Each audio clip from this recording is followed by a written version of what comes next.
Hello everyone, मैं हूं पुष्पेंद्र और एमए सोशलॉजी एंट्रेंस के लिए हम लोग क्लास कर रहे थे।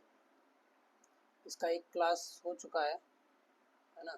इसका पार्ट 1 आप देख चुके हैं और इसका पार्ट 1 जो है वो हम लोग कर चुके हैं।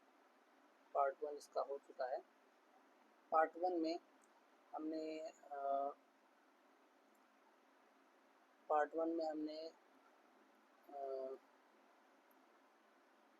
यहाँ तक किया हुआ था। ये जो असिमिलेशन, इंटीग्रेशन और अकल्चरेशन के जो टॉपिक्स थे ये हमने कर लिए थे और अभी की क्लास में हम लोग जो है इसके आगे चलेंगे। ये पेज नंबर 30 तक हो गया था।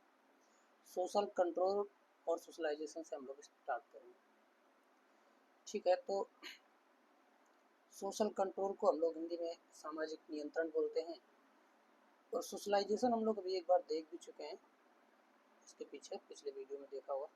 सोशलाइजेशन का हिंदी होता है आपका सामाजिकरण, और जो कि क्या है, एक तरीके से सीखने का जो प्रोसेस होता है कल्चर को, मूल्यों को, उसको हम सोशलाइजेशन बोलते हैं। ठीक है, तो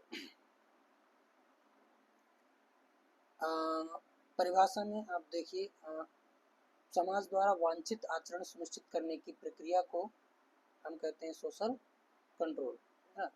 यानी कि कैसा व्यवहार व्यक्ति को करना चाहिए उसको लेकर के हम जो है जो प्रोसेस अपनाते हैं वो है सामाजिक नियंत्रण। यानी कि समाज को नियंत्रित करना। और समाज को नियंत्रित करने के दो तरीके हैं, एक फॉर्मल है और एक इनफॉर्मल है। फॉर्मल में क्या है, राज्य होता है, उसकी कानून होता है, पुलिस होती है, न्यायालय होता है ना। ये सारी चीज़ें हैं। क्या होता है, जब आप कुछ गलत करते हैं तो पुलिस आपको ले जाती है, आपका ऊपर मुकदमा होता है, न्यायालय जाना पड़ता है और इस हिसाब से हम लोग तय करते हैं, कानून द्वारा तय होता है कि क्या सही है, क्या गलत है, क्या करना चाहिए, क्या नहीं करना चाहिए। तो हमारे व्यवहार को नियंत्रित किया जाता है इन चीज़ों के द्वारा। तो ये हमारे सामाजिक नियंत्रण के फॉर्मल प्रोसेसेस हैं, फॉर्मल टूल्स हैं। और ये जो है फॉर्मल को हिंदी में क्या बोलेंगे, हाँ, औपचारिक। फॉर्मल को क्या बोलेंगे, औपचारिक। और इनफॉर्मल को क्या बोलेंगे, इनफॉर्मल को क्या बोलेंगे, अनौपचारिक। ठीक है, तो अनौपचारिक तरीकों में परिवार होता है, रीति रिवाज होते हैं, लोकमत होता है, धर्म होता है। ये सब चीज़ें हमें सिखाती हैं कि क्या सही क्या गलत है, क्या करना चाहिए क्या नहीं करना चाहिए। ठीक है, तो इस तरह से समाज में नियंत्रण बनाया रखा जाता है और इस प्रोसेस को हम लोग सामाजिक नियंत्रण कहते हैं। सामाजिकरण वहीं पे एक दूसरा प्रोसेस है, ये फॉर्मल नहीं होता है सामाजिकरण। सामाजिकरण भी फॉर्मल हो सकता है, जैसे स्कूल्स के द्वारा सामाजिकरण जो है वो औपचारिक होता है, वहाँ पर हम सीखने जाते हैं। ठीक वहीं परिवार के द्वारा भी हमारा जो है सामाजिकरण होता है। परिवार से भी हम समाज में कैसे रहना है, कैसे क्या करना है, क्या नहीं करना है, किस तरीके से व्यवहार करना है, ये सारी चीज़ें सीखते हैं। तो ये औपचारिक तरीका हो गया, फॉर्मल हो गया, और ये आपका इनफॉर्मल तरीका हो गया। ठीक है, तो देखते हैं आगे सोशलाइजेशन के बारे में भी दिया है।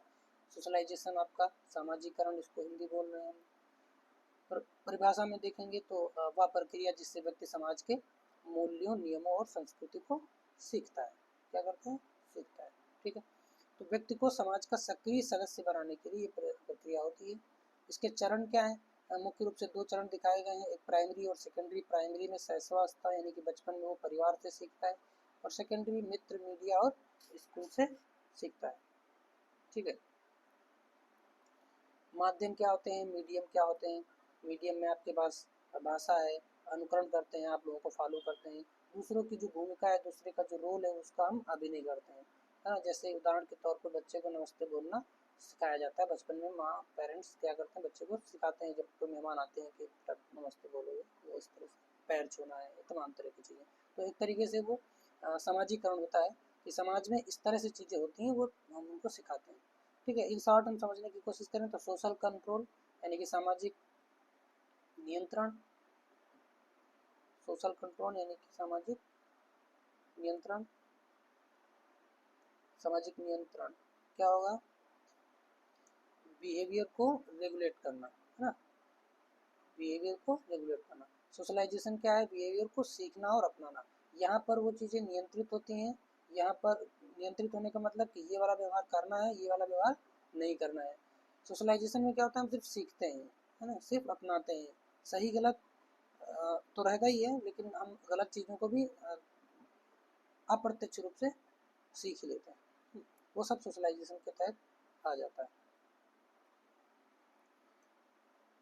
ठीक है, तो अभी नेक्स्ट जो हमारे टॉपिक्स हैं, जो टर्म्स हैं, उनको देखना है कि कल्चर क्या है, सिविलाइजेशन क्या है और पर्सनालिटी क्या है ना, ठीक से समझना है।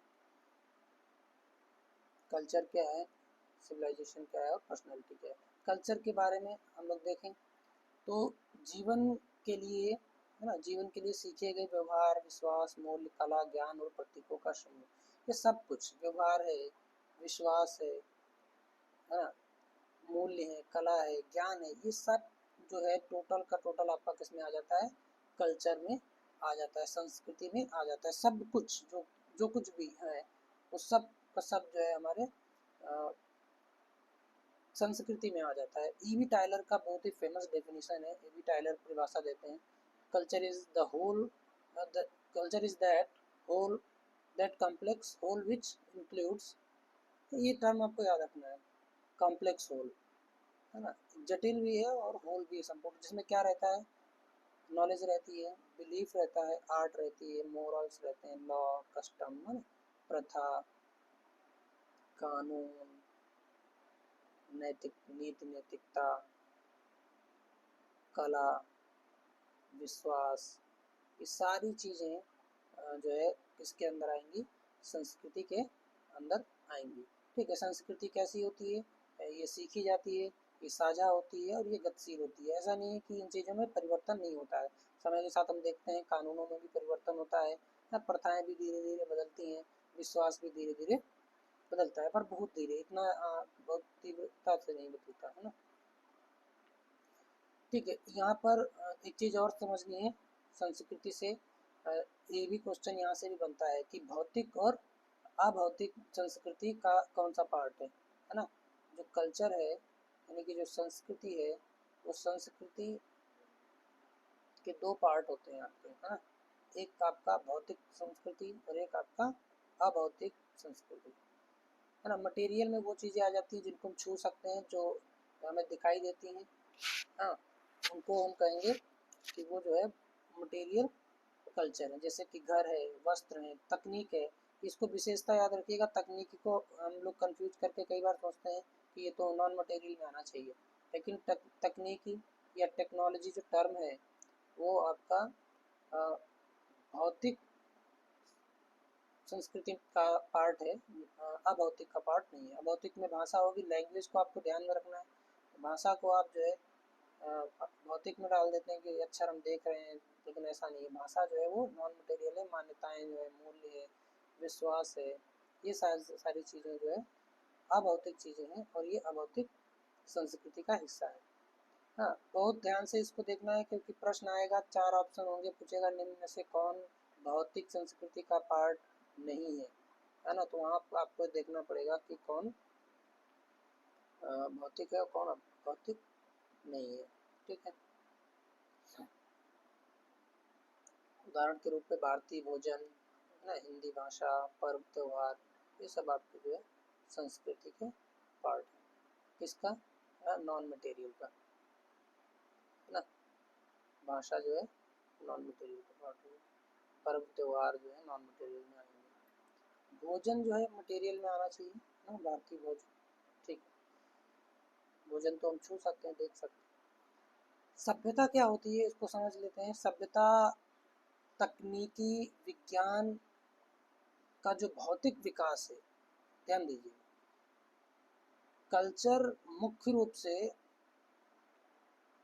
दो पार्ट में होती है, भौतिक और भौतिक हमने देखा, लेकिन जो सभ्यता की बात आएगी वो आपकी भौतिक होती है। सभ्यता जो है आपकी भौतिक होती है। ठीक है, जो भी विज्ञान ने तरक्की किया है, जो भी तकनीकी ने तरक्की किया है, उस तकनीकी तरक्की और वैज्ञानिक तरक्की से जो भी हमें भौतिक रूप में दिख रहा है ना, बड़ी बड़ी जो बिल्डिंगें हैं, मशीनें हैं, ये सब जो नॉलेज के बहुत ज़्यादा उच्च होने की वजह से विकसित हुआ है, वो सब कुछ जो है सभ्यता में आएगा। ठीक है, तो संस्कृति का तकनीकी और वैज्ञानिक पक्ष जो होता है, जो भौतिक पक्ष होता है, वो कहलाता है सिविलाइजेशन यानी कि सभ्यता। ठीक है, संस्कृति का उन्नत, संगठित और व्यवस्थित अवस्था हम सिविलाइजेशन कहते हैं। इसकी विशेषताएं हैं जटिलता, प्रौद्योगिकी और शहरीकरण। मैकाइवर ने मैकाइवर का ये स्टेटमेंट आपको याद रखना है। सिविलाइजेशन के बारे में मैकाइवर कहते हैं कि सिविलाइजेशन वो है जो हमारे पास है, जो हमारे पास है, और कल्चर वो है जो हम है। कल्चर हमारे अंदर रिफ्लेक्ट होता है और सिविलाइजेशन वस्तुओं के अंदर रिफ्लेक्ट होता है। जैसे मकान कैसा है मेरा, है ना, कच्चा है, पक्का है, उसके हिसाब से बोलेंगे कि ये सभ्यता कैसी है। कल्चर क्या है, मतलब हम स्वयं कैसे हैं, हमारे विश्वास क्या हैं, हमारे मूल्य क्या हैं, हाँ, हमारी प्रथाएं क्या हैं, इससे हमारी कल्चर पता चलती है। और सिविलाइजेशन पता चलती है उन वस्तुओं से जो हमारे पास हैं। तो इसको आपको ध्यान रखना है कि सिविलाइजेशन और कल्चर में डिफरेंस क्या है और दोनों की डेफिनेशंस क्या है। ठीक है, जैसे कि परिवहन तकनीकी ये सब किया हुआ। पर्सनैलिटी क्या होती है, इसको भी ठीक से हम लोग समझ लेते हैं। देखो, व्यक्ति के शारीरिक, मानसिक और भावनात्मक, है ना, और सामाजिक गुणों का जो समुच्चय है वो कहलाता है कि वो उसका व्यक्तित्व है, वो उसकी पर्सनैलिटी है ना। पर्सनैलिटी मतलब शारीरिक रूप से कैसा है, मानसिक रूप से कैसा है, भावनात्मक रूप से वो कैसा है, और उसके जो गुण है सामाजिक वो कैसे हैं, ये सब मिल करके व्यक्ति के व्यक्तित्व बनाते हैं, व्यक्ति का पर्सनैलिटी का डेवलपमेंट करते हैं। ठीक है, तो मुझे लगता है ये आपको समझ में आया होगा। शॉर्ट में अगर आप जानना चाहें तो कल्चर यानी कि संस्कृति जो है वो लर्न बिहेवियर है, यानी सीखा गया व्यवहार। जो सीखा गया व्यवहार होता है उसको हम कहते हैं कि वो कल्चर है, जो हम लोग सीखते हैं। सिविलाइजेशन व्हाट वी यूज, जो हम प्रयोग करते हैं, जो हम इस्तेमाल करते हैं, है ना, जो हम प्रयोग करते हैं वो सब सभ्यता में आ जाएगा। व्यक्तित्व में व्हाट वी बिकम, जो हम बन गए, किससे, कल्चर और सोशलाइजेशन के द्वारा सोशलाइजेशन का जो प्रक्रिया है, सीखने का जो प्रक्रिया है, कल्चर को सीखते सीखते हम जो बन गए हैं वो हमारा व्यक्तित्व है ना। ठीक है, अच्छा, कुछ इंपॉर्टेंट टर्म्स हमारे पास है। प्लूरलिज्म क्या होता है, मल्टी कल्चरलिज्म क्या होता है, और कल्चरल रिलेटिविज्म क्या होता है। हाँ, हिंदी में बोलेंगे तो प्लूरलिज्म है आपका बहुलवाद, मल्टी कल्चरलिज्म है आपका बहुसंस्कृतिवाद, और कल्चरल रिलेटिविज्म होगा आपका सांस्कृतिक सापेक्षवाद। सांस्कृतिक सापेक्षवाद। ठीक है, क्या होता है एक एक करके समझ लेते हैं। प्लूरलिज्म से समझ में, वर्ड से ही समझ में आ रहा है, प्लूरल मतलब कि कई सारी चीज़ें हैं। देखो, जब समाज में बहुत सारे धर्म होते हैं या बहुत सारी जातियाँ होती हैं या कई सारी भाषाएं होती हैं, कुल मिला के जो भी है वो प्लूरल है, मतलब एक से ज़्यादा है, या कई सारी संस्कृतियाँ होती हैं एक ही समाज के अंदर, और वो सब एक साथ रह रहे होते हैं, उनका सह अस्तित्व होता है ना। तो हम उसको बोलते हैं कि वहाँ पर बहुलवाद है। जैसे कि भारत, जैसे कि भारत, भारत में क्या है, भारत में बहुलवाद है। क्यों? क्योंकि यहाँ पर बहुत सारी भाषा के लोग, बहुत सारी संस्कृति वाले, बहुत सारे जातियों के लोग एक साथ रहते हैं, एक साथ रहते हैं। ठीक है, विविध पहचानें बनी रहती हैं, राजनीतिक और सामाजिक समानता को बढ़ावा मिलता है। ठीक है, जैसे कि भारत में हिंदू, मुस्लिम, ईसाई, सिख का सह अस्तित्व है। हाँ, आई होप आपको समझ में आया होगा बहुलवाद क्या है, प्लूरलिज्म क्या है ना। अभी हम लोगों ने एक और टर्म इसी से रिलेटेड पढ़ा हुआ था, इंटीग्रेशन, है ना। इंटीग्रेशन, इंटीग्रेशन भी बहुलवाद ही है ना। इंटीग्रेशन में भी इसका भी सेम प्रॉपर्टी है, इसको भी एकीकरण कहते हैं। जब भिन्न भिन्न संस्कृति के लोग, जाति भाषाओं के लोग एक साथ रहते हैं, लेकिन इसको हमने संस्कृति के टर्म में पढ़ा हुआ था। अलग अलग कल्चर के लोग जब एक साथ रहते हैं, कल्चर में भाषा भी आ जाएगी, ये सब चीज़ें भी आ जाती हैं। हाँ, तो एक ही चीज़ है एकीकरण और बहुलवाद। जब अलग अलग संस्कृति के लोग एक साथ रहते हैं बिना एक दूसरे की संस्कृति को नुकसान पहुंचाए, एक दूसरे की जो पहचाने हैं विशेष वो बनी रहती है। ठीक है, और समानता का बढ़ावा मिलता है। अच्छा, मल्टी कल्चरलिज्म क्या होता है, मल्टी कल्चरलिज्म क्या होता है, इसमें बहुसंस्कृतिवाद है।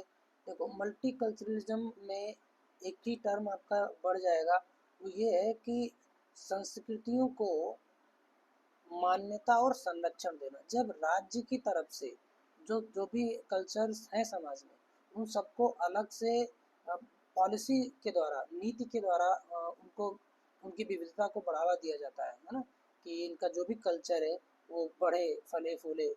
हाँ, तो उसको मल्टीकल्चरलिज्म कहते हैं। जब जो वहाँ की जो स्टेट है, जो सरकार है, वो इस तरह की नीतियाँ लेकर आए, है ना, कि जितने भी संस्कृति हैं उन संस्कृतियों को मान्यता दी जाए और संरक्षण दिया जाए समान रूप से, है ना, तो और उनको समान नागरिक अधिकार हो। ठीक है, तो इस तरह से जब चीज़ें होती हैं तो उसको मल्टी कल्चरलिज्म कहते हैं, जो कि हम अपने देश में देखने को ऐसा नहीं पाते हैं। कि सरकार जो है धर्म में इतना हस्तक्षेप नहीं करती है लेकिन इतना है कि समाज में सभी धर्म रहते हैं, एक दूसरे की पहचान को बिना नुकसान पहुंचाए। ठीक है, तो यहाँ पर एक ही टर्म याद रखना है कि नीतिगत संरक्षण जब होता है ना, जब पॉलिसी बना करके उसको संरक्षण दिया जाता है, हाँ, जब पॉलिसी बना करके संरक्षण दिया जाता है या उसको मान्यता दी जाती है संस्कृतियों को, तो वहाँ पर मल्टीकल्चरलिज्म होता है। कल्चरल रिलेटिविज्म क्या है, ये बहुत ही इंपॉर्टेंट टर्म है, आपको याद रखना है। ठीक है, कल्चरल रिलेटिविज्म क्या है? देखो, किसी संस्कृति को उसी के मानदंडों के अनुसार समझना, बाहरी मूल्यों से नहीं।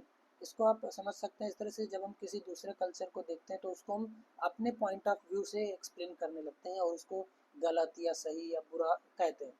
लेकिन हमें ऐसा नहीं करना चाहिए। हमें चाहिए कि हम जो भी कल्चर है, जिसकी कल्चर है, उस कल्चर में उस प्रोसेस का क्या एक्सप्लेनेशन है, वो इसको किस तरह से समझते हैं, उनके ही तरीके से उसको हम समझें, अपने मूल्यों या बाहरी मूल्यों से ना समझे, है ना। उनकी संस्कृति को उसी के मानदंड के अनुसार समझने को हम कल्चरल रिलेटिविज्म कहते हैं। अगर ऐसा, और जब हम ऐसा करते हैं तो जो कल्चर के बीच क्लैश होता है वो नहीं होता है, क्योंकि हम एक दूसरे के पॉइंट ऑफ व्यू को, एक दूसरे को दृष्टिकोण को समझ लेते हैं, है ना। हमें संस्कृति की तुलना नहीं करनी चाहिए कि हमारी संस्कृति अच्छी है, तुम्हारी संस्कृति खराब है। कल्चरल रिलेटिव्स में ऐसा नहीं होता है। हम एक दूसरे की संस्कृति को उनके खुद के पॉइंट ऑफ व्यू से देखते हैं, और जब हम ऐसा करते हैं तो हमें सारी चीज़ें सही लगती हैं। तो मूल्य निर्णय से बचना, कल्चरल रिलेटिव्स में हम इस बात से बचते हैं कि हमारा कल्चर का मूल्य ज़्यादा है, तुम्हारे कल्चर का मूल्य कम है, या आपकी कल्चर खराब है, हमारी कल्चर अच्छी है ना। सांस्कृतिक सहिष्णुता होती है, यानी कि हम एक दूसरे के संस्कृति के प्रति सहिष्णु होते हैं, एक दूसरे की संस्कृति का हम विरोध नहीं करते हैं, तो इसको हम कल्चरल रिलेटिव्स कहते हैं। हाँ, जो कि हम सबको अपनाना चाहिए। अच्छा, प्लूरलिज्म, मल्टीकल्चरलिज्म और कल्चरल कल्टिज्म को हमने समझ लिया है। प्लूरलिज्म क्या है, बहुलवाद क्या है? पीसफुल कोएग्जिस्टेंस ऑफ ग्रुप्स, है ना, जो ग्रुप्स हैं वो एक साथ शांतिपूर्वक रहते हैं तो उसको हम प्लूरलिज्म कहते हैं। पॉलिसी जब प्रिजर्व करती है, संरक्षित करती है अलग अलग कल्चर्स को, तो उसको हम मल्टीकल्चरलिज्म कहते हैं।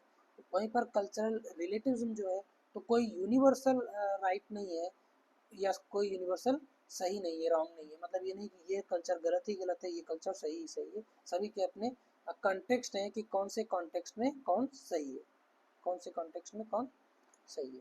ठीक है, तो उदाहरण के रूप में आप समझ सकते हैं, जैसे कल्चरल रिलेटिव्स का एक एग्जांपल में, तो मान लीजिए दो सोसाइटीज़ हैं, है ना। तो एक सोसाइटी में फीमेल्स ज़्यादा हैं और मेल्स कम है ना। फीमेल्स ज़्यादा हैं और मेल कम है। और एक सोसाइटी में फीमेल कम है और मेल ज़्यादा है। ठीक है, देखो, जब ऐसा होता है तो एक ज़रूरी है कि फीमेल ज़्यादा होने पे, मेल कम होने पे, वहाँ पे क्या होगा, पॉलीगाइनी होगा, मतलब बहुपत्नी विवाह होगा, क्योंकि फीमेल्स ज़्यादा हो जाती है, मेल ज़्यादा हो जाएंगे तो वहाँ पे बहुपत्नी विवाह होगा। तो अलग अलग कॉन्टेक्स्ट में अलग अलग चीज़ें होती हैं। बिना कॉन्टेक्स्ट को देखे हुए कि वहाँ पे पॉपुलेशन का ये रेशियो है, आप कहें कि ये चीज़ गलत है, ये चीज़ सही है, या ये कहें कि ये सही है वो गलत है, तो ऐसा ठीक नहीं है ना। अपने अपने कॉन्टेक्स्ट के हिसाब से दोनों चीज़ें सही हैं।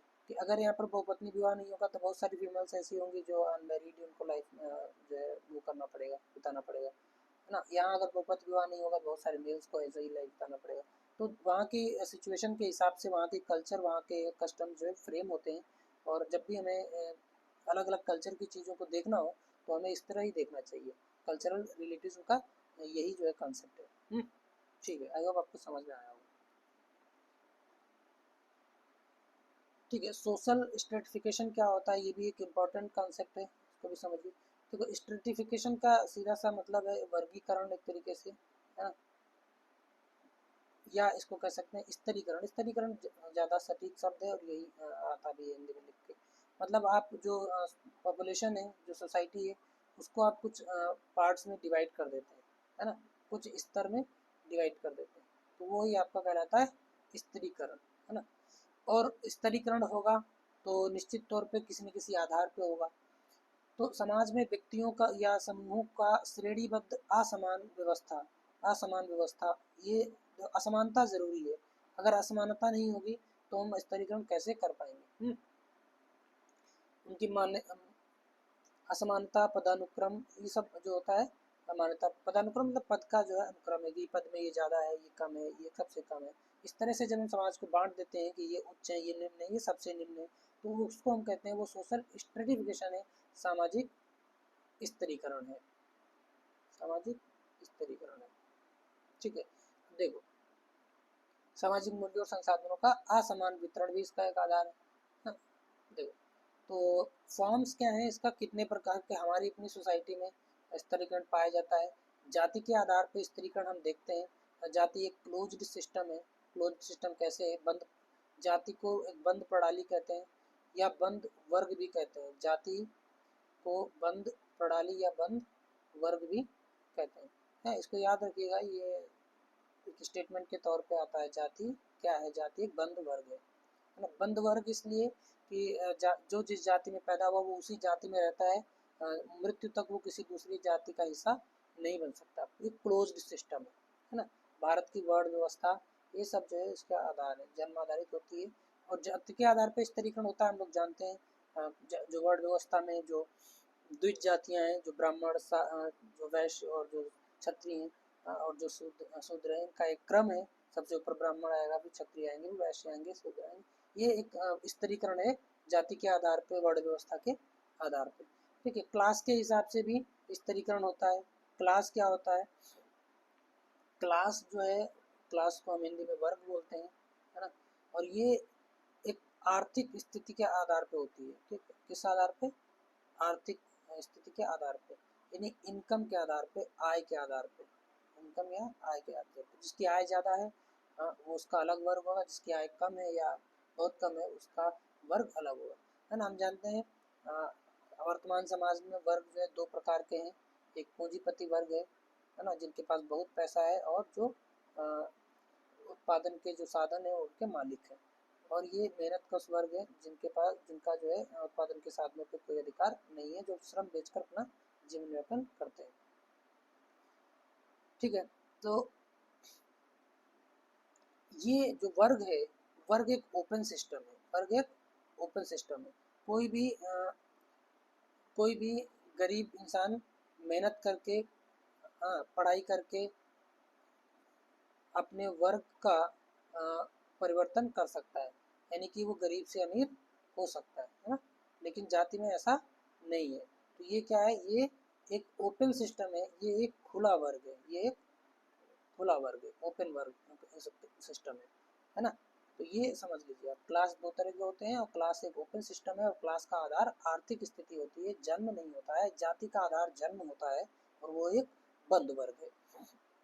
क्लास के बारे में किसने कहा था, कार्ल मार्क्स ने कहा था, है ना। वर्ग क्या होता है, वर्ग का मतलब होता है उत्पादन साधनों के साथ संबंध।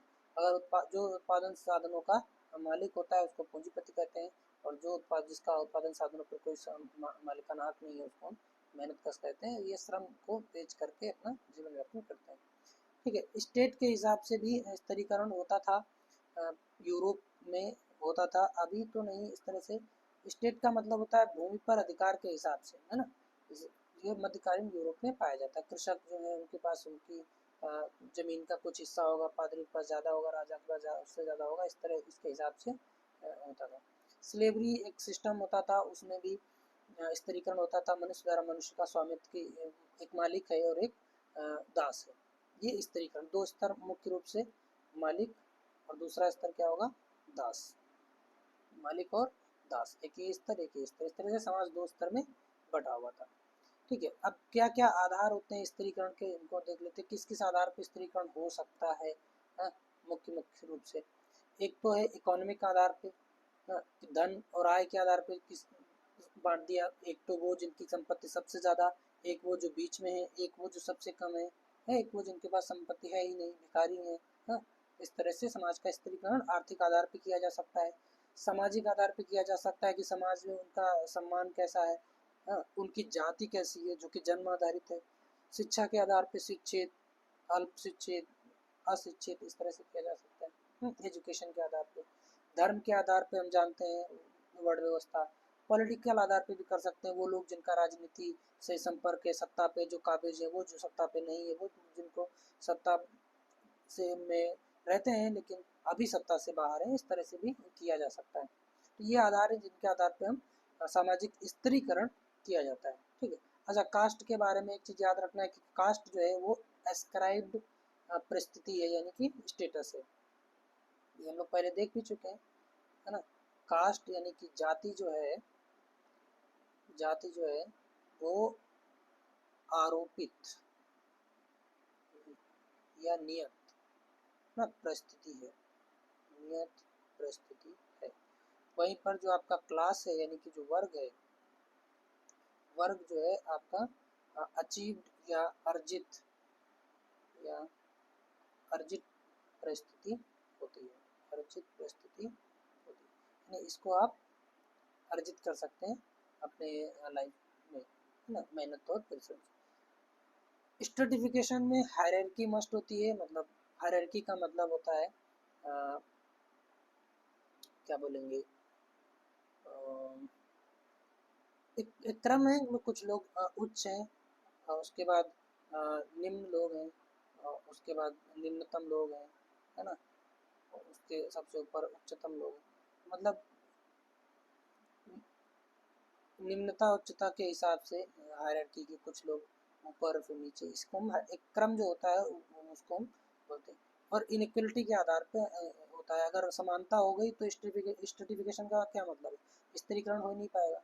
स्तरीकरण होने के लिए मस्ट है कि समाज में असमानता हो, इनइक्वलिटी हो, है ना। असमानता नहीं होगी तो किस हिसाब से बांटेंगे, है? असमानता होती है उसके हिसाब से स्तरीकरण होता है। सोशल मोबिलिटी क्या होती है, सोशल मोबिलिटी यानी कि सामाजिक गतिशीलता, सामाजिक गतिशीलता। सामाजिक गतिशीलता क्या है, अर्थ क्या है इसका, किसी व्यक्ति या समूह की सामाजिक स्थिति में परिवर्तन की प्रक्रिया को हम क्या कहते हैं, सामाजिक गतिशीलता कहते हैं, है ना। देखो समाज में जब किसी व्यक्ति या किसी समूह की सामाजिक स्थिति में परिवर्तन होता है, सामाजिक स्थिति या कहिए कि परिस्थिति, उसका जब स्टेटस चेंज होता है समाज में, हाँ, तब हम उसको परिवर्तन की उस प्रक्रिया को हम कहते हैं वहाँ पे सामाजिक गतिशीलता है ना। तो कुछ समाज में सामाजिक गतिशीलता ज़्यादा होती है, कुछ समाजों में सामाजिक गतिशीलता कम होती है। जैसे शहरों में सामाजिक गतिशीलता ज़्यादा होती है, गाँव में सामाजिक गतिशीलता कम होती है, क्योंकि गाँव में लोगों का जो सामाजिक स्थिति है वो बहुत कम बदलता है, क्योंकि वहाँ पर शिक्षा का इतना अवसर नहीं, शिक्षा से लोगों की सामाजिक स्थिति में परिवर्तन आता है। वहाँ पर ज़्यादातर लोग किसानी करते हैं और उसमें इस तरह से कोई खास गतिशीलता है नहीं कि आप इस बार बहुत अच्छी फसल हो गई, बहुत अमीर हो गए, ऐसा इतना ऐसा नहीं होता है। लेकिन शिक्षा में ऐसा होता है, आप अचानक से आपने अच्छी पढ़ाई की और आपका कोई अच्छी जॉब लग गया तो अचानक से आपका स्टेटस बढ़ जाता है। ठीक है, नेचर देख लेते हैं कितने प्रकार या कितनी प्रकृति का ये होता है। हाँ, देखो नेचर स्वरूप में देख सकते हैं कि वर्गीय समाज में अधिक होता है, वर्गीय समाज में अधिक होता है, और शहरी समाज जो होता है वो वर्गीय समाज ही होता है। शहर में वर्ग ज़्यादा प्रभावी होता है और गांव में जातियाँ ज़्यादा प्रभावी होती हैं।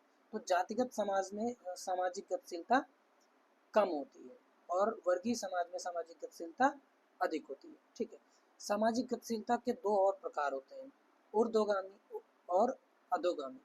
अपवर्ड और डाउनवर्ड, ठीक है। अपवर्ड ऊर्ध्वगामी, ऊर्ध्वगामी, ऊर्ध्वगामी और अधोगामी, ये दो प्रकार हैं सामाजिक गतिशीलता के। ऊर्ध्वगामी कब होता है? जब परिस्थिति जो है, परिस्थिति में सकारात्मक वृद्धि हो, सकारात्मक वृद्धि हो, है ना। और अधोगामी नकारात्मक, ठीक है। और बेहतर तरीके से कैसे समझ सकते हैं? ऊर्ध्वगामी में जैसे कि कोई किसान था और उसने अपने बच्चे को पढ़ाया और उसका बच्चा पढ़ लिख करके एक अच्छी खासी सरकारी जॉब पा गया, है ना। तो उस एक जनरेशनल है, खैर, कि पिता किसान थे और बेटा जो है वो एक सरकारी नौकर हो गया। तो इस तरह से उसका जो है क्या हुआ, परिस्थिति ऊर्ध्वगामी जो है उसका सामाजिक परिवर्तन हुआ, सामाजिक गतिशीलता हुई। अधोगामी में क्या होता है, नीचे की ओर, कोई व्यापारी था उसका नुकसान हो गया और वो जो है अचानक से निम्न श्रेणी में आ गया, उसकी इनकम बहुत कम हो गई, है ना। इस तरह से अधोगामी और ऊर्ध्वगामी दो प्रकार सामाजिक गतिशीलता के होते हैं। इसको आगे भी आएगा, हम इसको समझेंगे, ठीक है। प्रकार क्या है? डायरेक्शन के हिसाब से भी है, हाँ, कुछ खास नहीं है, सेम ही चीज़ है। अपवर्ड और डाउनवर्ड सेम ही चीज़ है, डिफरेंस नहीं है। ऊर्ध्वगामी अधोगामी, निचले वर्ग से उच्च वर्ग में चले जाना, मजदूर का अफसर बनना, उच्च से निचले स्तर में गिर जाना, दिवालिया व्यापारी, ठीक है। तो आई होप ये आपको समझ में आया होगा। टाइम के अकॉर्डिंग भी है, पर ये आपका इम्पोर्टेंट है, आपको ध्यान रखिए, यहाँ से क्वेश्चन आपका आता ही आता है, हाँ, कि ऊर्ध्वगामी सामाजिक गतिशीलता क्या है, या अधोगामी। वो ऑप्शन देंगे कि ऐसी ऐसी घटना घटी, तो बताइए इसी किस तरह की मोबिलिटी है, किस तरह की सोशल मोबिलिटी है, अपवर्ड या डाउनवर्ड, है, ठीक है।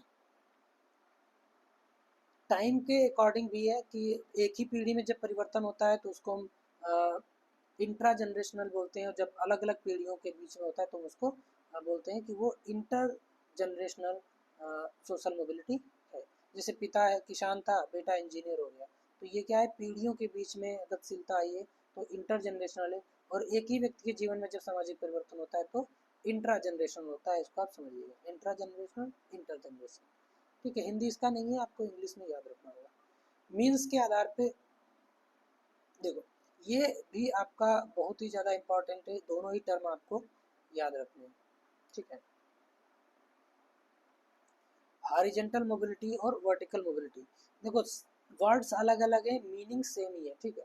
लेकिन यहाँ पे वर्टिकल मोबिलिटी को समझिए। वर्टिकल मोबिलिटी में क्या होता है, जब किसी का जो कोई अपनी जगह से या तो ऊपर की ओर जाए या नीचे की ओर आए, तो ये दोनों ही आएंगे आपके वर्टिकल मोबिलिटी में, ठीक है। वर्टिकल मोबिलिटी में दोनों ही, मतलब वर्टिकल मोबिलिटी के दो पार्ट, एक ऊर्ध्वगामी, ऊर्ध्वगामी और एक अधोगामी, किसके, वर्टिकल के दोनों। अगर उसका स्तर जो है बढ़ रहा है तो वो ऊर्ध्वगामी, और उसका अगर स्टेटस जो है वो गिर रहा है तो वो अधोगामी। हॉरिजॉन्टल मोबिलिटी में क्या होता है, जैसे शिक्षक से पत्रकार बनना, है ना, यानी कि उसका जो बदलाव तो हो रहा है, शिक्षक से पत्रकार बनना ज़्यादा सटीक नहीं है। इससे बेहतर है आप ये समझिए कि जैसे ट्रांसफ़र होना, स्थानांतरण होना, है ना, स्थानांतरण होना, ठीक है। या शिक्षक से पत्रकार बनना भी कह सकते हैं, लेकिन उनका स्टेटस नहीं बदल रहा है, उनका इनकम नहीं बदल रहा है, लगभग उतना ही है। बस क्या हुआ कि उनकी जगह बदल गई है, वो एक ही कंपनी में है, बस उनका जो पद है वो एक डिपार्टमेंट से शिफ्ट करके दूसरे डिपार्टमेंट में उनको भेज दिया गया। हाँ, पद वही है उनका, दूसरे डिपार्टमेंट में भी बस उनका डिपार्टमेंट चेंज हुआ है। मतलब वो मोबिलिटी तो है, वहाँ पे चेंज तो हुआ है, लेकिन वो हॉरिजेंटल है, वो हॉरिजेंटल है। वो यहाँ पर थे तो यहाँ से यहाँ आ गए, है ना। उनका सैलरी, उनका इनकम, उनका सम्मान उतना ही है, बस उनका डिपार्टमेंट चेंज हुआ है या उनकी जगह चेंज हुई है, हाँ। लेकिन क्या है, उसमें उसके परिस्थिति में कोई परिवर्तन नहीं हुआ, उनके जो स्टेटस है उसमें कोई परिवर्तन नहीं हुआ। जब स्टेटस में, परिस्थिति में परिवर्तन होता है तब वर्टिकल मोबिलिटी होती है। वर्टिकल मोबिलिटी दो तरह की, ऊर्ध्वगामी और अधोगामी। वर्टिकल मोबिलिटी में क्या होता है, स्टेटस आपका बढ़ भी सकता है और स्टेटस आपका गिर भी सकता है। दोनों ही वर्ड आपको याद रखने, ठीक है, बहुत अच्छे से। बाकी ये तो शॉर्ट में दिया हुआ है आपका। Intergenerational, between generation, horizontal, same level में शिफ्ट होता है। वर्टिकल में स्टेटस चेंज होता है, या तो अप होता है या तो डाउन होता है। ठीक। सोशल चेंज क्या है, सोशल मोबिलिटी, सोशल चेंज में कोई खास डिफरेंस नहीं है, लेकिन मोबिलिटी में हम देखते हैं कि वो व्यक्तिगत और सामूहिक दोनों होता है, लेकिन सोशल चेंज जो होता है वो आपका सोसाइटी के बेसिस पे होता है, होल सोसाइटी की जब हम बात करते हैं, है ना। देखो, समाज की जब संरचना में, समाज की संरचना में, उसकी संस्थाओं में और उसके मूल्यों में और संबंधों में जब स्थायी परिवर्तन होता है, तब हम कहते हैं कि वहाँ पर सामाजिक परिवर्तन हुआ है। बहुत अच्छे से आपको समझना है, इन सामाजिक परिवर्तन के टाइप्स में से सवाल आते ही आते हैं। सामाजिक परिवर्तन कितने टाइप्स के होते हैं, देखो, एक तो है कि सामाजिक परिवर्तन सतत होता है, आपको याद रखना है, सामाजिक परिवर्तन सतत होता है। सतत का मतलब क्या है, सतत का मतलब है कि सामाजिक परिवर्तन लगातार होता रहता है। ऐसा नहीं है कि अभी हो रहा है फिर अभी बंद हो गया थोड़ी देर के लिए, कुछ सालों के लिए, या कुछ वर्षों की, या कुछ 100 साल के लिए, ऐसा नहीं होता। हाँ, सामाजिक परिवर्तन की गति धीमी और तीव्र हो सकती है, लेकिन सामाजिक परिवर्तन सतत होता है, हमेशा होता है और सार्वत्रिक होता है, हर जगह होता है। ऐसा नहीं कि कहीं पे सामाजिक परिवर्तन हो रहा है, कहीं पे सामाजिक परिवर्तन नहीं हो रहा है। हमेशा ही संस्थाओं, मूल्यों, संबंधों, संरचना में उसके परिवर्तन धीरे धीरे आता ही रहता है। रैखिक और चक्रीय परिवर्तन भी होता है। कुछ समाज में कुछ जगहों पर परिवर्तन रैखिक होता है, कुछ जगह पे चक्रीय होता है। रैखिक परिवर्तन का मतलब होता है कि आगे की तरफ बढ़ना, है ना, बेहतर हो रहा है, अच्छे से और अच्छा और अच्छा और अच्छा चीज़ें डेवलप करती जा रही हैं। चक्रीय परिवर्तन में क्या होता है कि परिवर्तन हुआ, एक पीक पे पहुंच गए और उसकी मतलब ये निम्न स्तर से विकास होता जा रहा है, होता जा रहा है बेहतर की तरफ, उच्च की तरफ। उसके बाद एक पीक पे आने के बाद में फिर उसका जो है एक तरीके से विनाश होना शुरू हो गया। चीज़ें जो है समाज में खराब होनी शुरू हो गई, वो नीचे की तरफ आने लगा, है ना, इस तरह से। तो ये चक्रीय परिवर्तन मतलब पहले इस तरह से हुआ, डेवलपमेंट हुआ, फिर उसका विनाश हुआ, उसके बाद फिर डेवलपमेंट हुआ, फिर विनाश हुआ। तो इस तरह से जब चीज़ें होती हैं तो उसको हम कहते हैं वो चक्रीय परिवर्तन होता है, मतलब एक साइकिल पूरी जो है वो कंप्लीट करता है। ठीक है, एक पॉजिटिव डेवलपमेंट फिर नेगेटिव डेवलपमेंट, तो इसको हम चक्रीय परिवर्तन कहते हैं। ठीक है, टाइप्स को हम लोग देख लेते हैं। इवोल्यूशनरी चेंजेस क्या होते हैं, बहुत ठीक से समझना है। इवोल्यूशनरी चेंजेस जो है इसको हम बोलेंगे क्रमिक परिवर्तन, या उसको हम उद्विकासी परिवर्तन भी बोलते हैं। ये ज़्यादा सटीक वर्ड रहता है, लिखा हुआ आता है उद्विकासी या उद्विकास, है ना, उद्विकासी परिवर्तन। तो एक चीज़ ध्यान रखनी है, इवोल्यूशनरी चेंज जो होता है वो स्वतः होता है, वो स्वतः होता है, इसको किया नहीं जाता, है ना, स्वयं से होता है, स्वतः यानी स्वयं होता है। और ये धीरे धीरे होता है, बहुत ही धीरे धीरे होता है, बिना विघटन के, बिना विघटन के यानी कि बिना रुके। जनजाति समाज से आधुनिक समाज, है ना, ट्राइबल सोसाइटी से, या कहिए कि जो मानव था, आदि मानव से आधुनिक समाज तक जो परिवर्तन हुए वो उद्विकासी परिवर्तन है, स्वतः हुए, उसमें किसी ने कोई परिवर्तन किया नहीं, वो अपने आप ही धीरे धीरे जो परिवर्तन होता है उसको हम उद्विकासी परिवर्तन कहते हैं। ये प्राकृतिक होता है। रिवोल्यूशनरी चेंजेस क्या होते हैं, रिवोल्यूशनरी चेंजेस जो होते हैं वो तीव्र होते हैं, यानी अचानक से होते हैं, है ना, और इनका प्रभाव बहुत व्यापक होता है, जैसे कि फ्रांसीसी क्रांति या रूसी क्रांति। ये क्या है, ये रिवोल्यूशनरी चेंजेस। और रिवोल्यूशनरी चेंजेस स्वतः नहीं होते हैं, रिवोल्यूशनरी चेंजेस को किया जाता है बाकायदा प्लानिंग करके, एक लंबे समय में संगठन बना करके, इस सब तरीके से लोग करते हैं। स्ट्रक्चरल चेंज क्या होता है, सामाजिक संस्थाओं में जब बदलाव होता है, जैसे जाति व्यवस्था जो है आधुनिकता के साथ में, ग्लोबलाइजेशन के साथ में ढीली पड़ गई है। जितना स्ट्रिक्ट पहले जाति व्यवस्था थी उतना अब नहीं है ना, जाति व्यवस्था में ढीलापन होना, ये क्या है, एक संरचनात्मक परिवर्तन है। कल्चरल चेंज क्या होता है, जीवन शैली में, मूल्यों में, परंपराओं में जब परिवर्तन आता है, लोगों की वेशभूषा में, लोगों की भाषा में जब चेंज आता है, यानी कि कल्चरल चीज़ें जो हैं, कल्चर से जुड़ी हुई जो चीज़ें हैं, जैसे कि भाषा की बात है, तो भाषा जब बदलती है तो उसको हम कहेंगे कि वहाँ पर सांस्कृतिक परिवर्तन हो रहा है, लोगों के जो परंपराएं हैं वो बदल रही है, लोग जो मानते चले आ रहे थे अब तक, वो अब उन मान्यताओं में बदलाव हो रहा है, लोग अब अंधविश्वास में जो है उतना ट्रस्ट विश्वास नहीं करते, लोग जो है अब तार्किक हो रहे हैं। तो ये इस तरह के जो चेंजेस हैं वो कल्चरल चेंजेस हैं, वो सांस्कृतिक चेंजेस हैं, यानी कि परिवर्तन है। ठीक है, आधार क्या होते हैं कि किस आधार पे बदलाव होता है? देखो, जनसंख्या के आधार पे बदलाव होता है, मृत्यु दर आयु संरचना के आधार पे बायोलॉजिकल चेंज क्या होता है, पॉपुलेशन बढ़ रही है। टेक्नोलॉजी भी आधार होता है कि नए नए आविष्कार हो रहे हैं, उसकी वजह से समाज में परिवर्तन आता है। कल्चर में नई नई चीज़ें की खोज होती है, संस्कृतियों का संपर्क होता है, दूसरी जो संस्कृतियाँ हैं वो आपके पास आके रहने लगती हैं, या हम स्वयं एक समाज के भी और दूसरे समाज, यानी कि जो संस्कृति है, जो कल्चर है, उनके मिलने से क्या होगा, अकल्चरेशन, एक दूसरे के काल सांस्कृतिक तत्वों को वो अपनाने लगते हैं, या इंटीग्रेशन असिमिलेशन जैसी प्रोसेसेस के थ्रू जो कल्चरल चेंजेस होते हैं। इकोनॉमिक बेसिस पे भी औद्योगिकीकरण होता है, नई नई फैक्ट्रियां लग रही होती हैं, वैश्वीकरण है, बाजार व्यवस्था है, इन सारी वजहों से भी समाज में परिवर्तन आता है। ठीक है, ये बदलाव के मतलब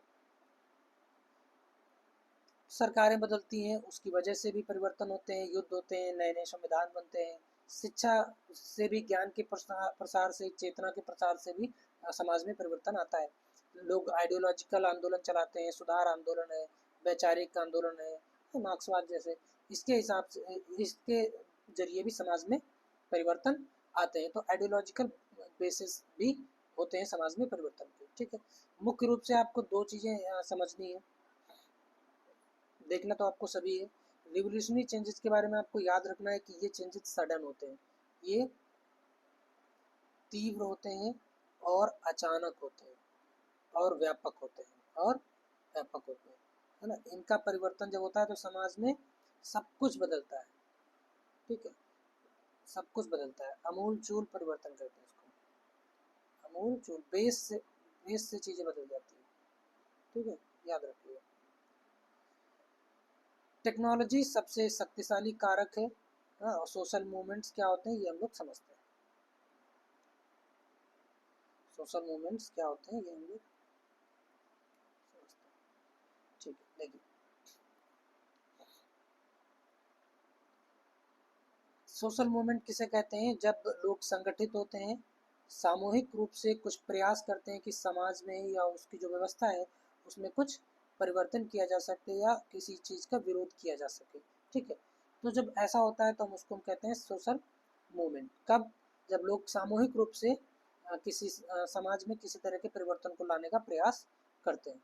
ठीक है, इनका लक्ष्य निर्धारित होता है और वैचारिक और नेतृत्व युक्त होते हैं और सामूहिक होते हैं। विशेषताएं, लक्ष्य नहीं होगा तो कोई सोशल मूवमेंट कैसे होगा? हाँ, लक्ष्य तो होता ही है और नेतृत्व भी होता है, कोई इनको लीड करता है और वो सामूहिक होते हैं। कितने तरह के मूवमेंट होते हैं, काफ़ी इंपॉर्टेंट है, आप लोगों को ध्यान रखना पड़ेगा। मूवमेंट्स के टाइप्स में हम लोग देखेंगे एक एक लाइन में। रिफॉर्मेटिव मूवमेंट क्या होते हैं? देखो, सुधारात्मक आंदोलन, जब सामाजिक व्यवस्था में आंशिक सुधार करने की बात होती है, मतलब समाज में कुछ बदलाव, थोड़ा सा बदलाव करने की जब बात होती है तो कहा जाता है कि वो एक सुधारात्मक आंदोलन है, वो एक रिफॉर्मेटिव मूवमेंट है। ठीक है, ध्यान रखिएगा, सुधार कैसा? आंशिक, समाज के किसी एक हिस्से में, किसी छोटे से हिस्से में हम बदलाव चाहते हैं, जैसे कि ब्रह्म समाज, ये क्या थे? एक रिफॉर्मेटिव मूवमेंट था। रिवोल्यूशनरी मूवमेंट क्या होगा? रिवोल्यूशनरी चेंज जैसे होता है वैसे ही रिवोल्यूशनरी मूवमेंट होता है। ऐसे आंदोलन क्रांतिकारी आंदोलन कहलाते हैं जिसमें समाज की संपूर्ण संरचना को बदलने की बात होती है, जैसे कि नक्सलवाद, है ना। ये आंदोलन जिनमें समाज के पूरी संरचना को बदलने की बात की जाती है, वहाँ पर हम कहते हैं कि वो, ध्यान रखिए, क्रांतिकारी जो मूवमेंट होते हैं, जो आंदोलन होते हैं, उसमें संपूर्ण संरचना को बदलने की बात होती है, जबकि रिफॉर्मेटिव मूवमेंट में आंशिक सुधार की बात होती है। कंजर्वेटिव मूवमेंट क्या होता है? कंजर्वेटिव मूवमेंट रक्षा के लिए होता है ना, मौजूदा जो व्यवस्था है उसकी सुरक्षा के लिए, जैसे धार्मिक पुनरुत्थान या धार्मिक बचाव के लिए तमाम तरह के आंदोलन होते हैं। रेजिस्टेंस मूवमेंट क्या होता है, प्रतिरोधात्मक मूवमेंट क्या होता है, इसके वर्ड से शब्द से ही समझ में आ रहा है कि जब हम प्रतिरोध करते हैं किसी चीज़ का, जैसे मंदी विरोधी आंदोलन होता है, तो जब परिवर्तन जो हो रहा है समाज में सरकार के द्वारा या किसी भी तरह से, उस परिवर्तन का जब हम विरोध करते हैं, तो वो हम विरोध करते हैं यानी कि जब लोग संगठित होकर के विरोध करते हैं, तब हम उसको कहते हैं कि वो रेजिस्टेंस मूवमेंट है, प्रतिरोधात्मक आंदोलन है। ठीक है, स्कोप के आधार पे, क्षेत्र के आधार पे भी कुछ मूवमेंट्स हैं। Redemptive, alternative, transformative. रिडेम्पटिव में क्या होता है, देखो ध्यान दीजिए, रिडेम्पटिव जो है वो धार्मिक आंदोलन है। जब हम बात करते हैं कि व्यक्ति अपने अंदर में चेंज लाए, है ना, आंतरिक परिवर्तन, आत्मा को शुद्ध करे, इस तरह के परिवर्तन जो होते हैं, जब हम इंटरनल चेंज की बात करते हैं मन के, तो वो धार्मिक आंदोलन होते हैं, रिडेम्पटिव कहलाते हैं आंदोलन, है ना, ध्यान रखिएगा, रिडेम्पटिव आंदोलन, या इनको मुक्ति आंदोलन भी कह सकते हैं। अल्टरनेटिव, वैकल्पिक, मुक्ति आंदोलन इसको कह सकते हैं।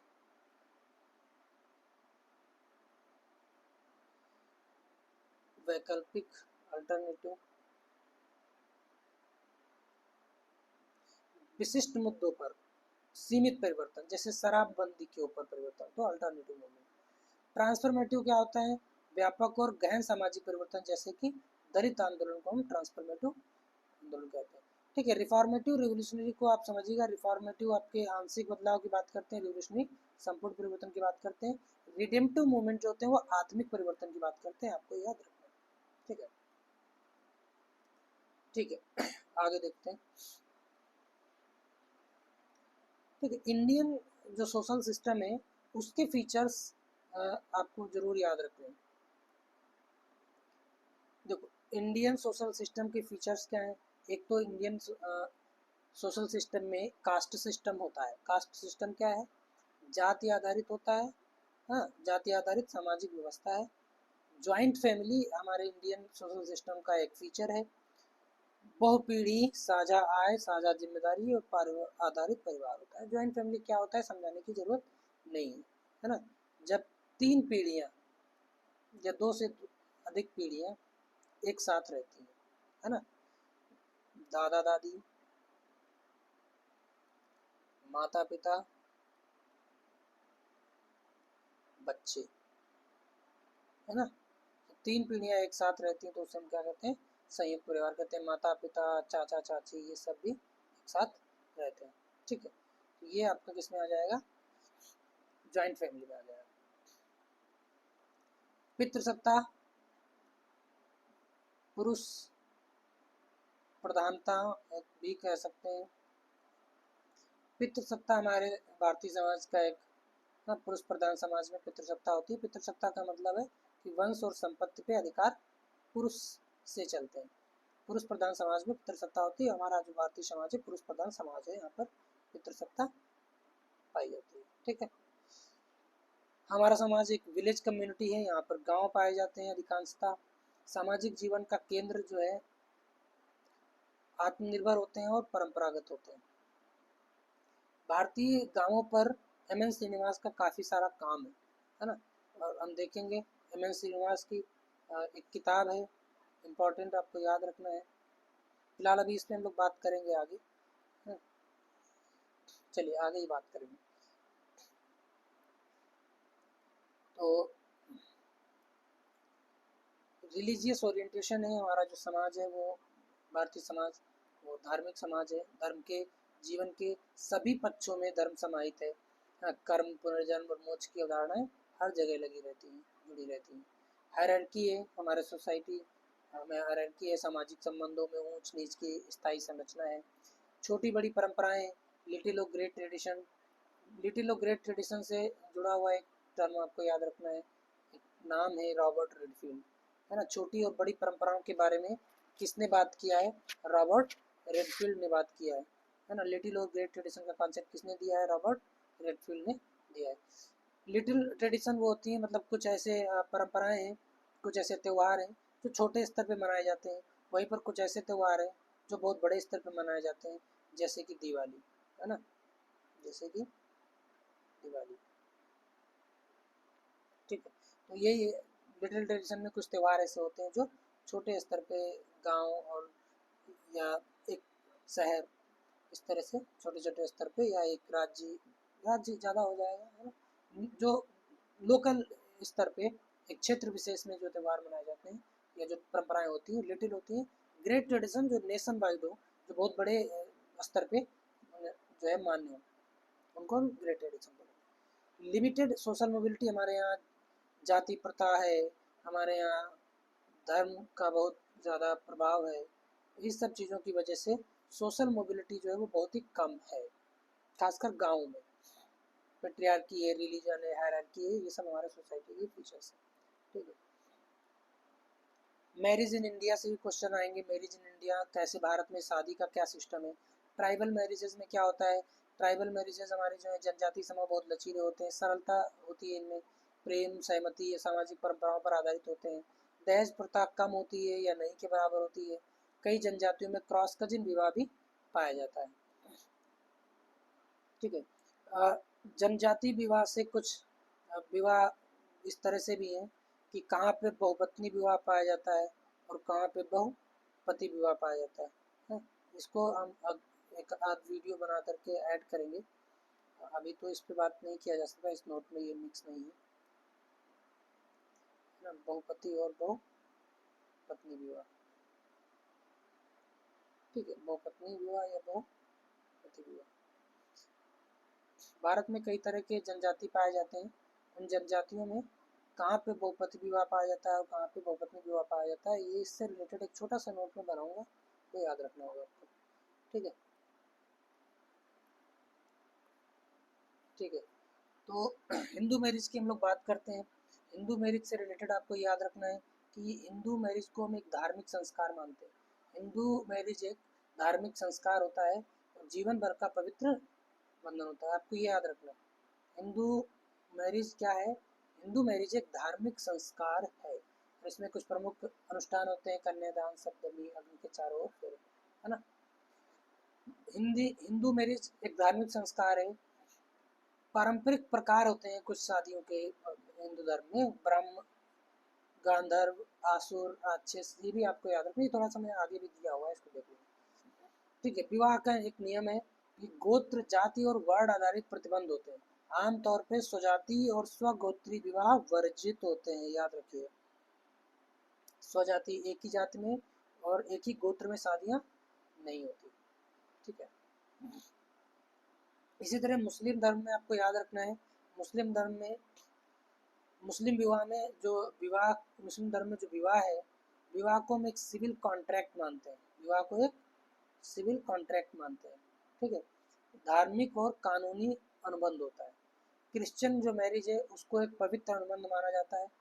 क्रिश्चियन में जो मैरिज है वो क्या है, एक पवित्र अनुबंध माना जाता है। ठीक है, और ये चर्च के जो पादरी होते हैं उनके द्वारा संपन्न कराया जाता है। ठीक है,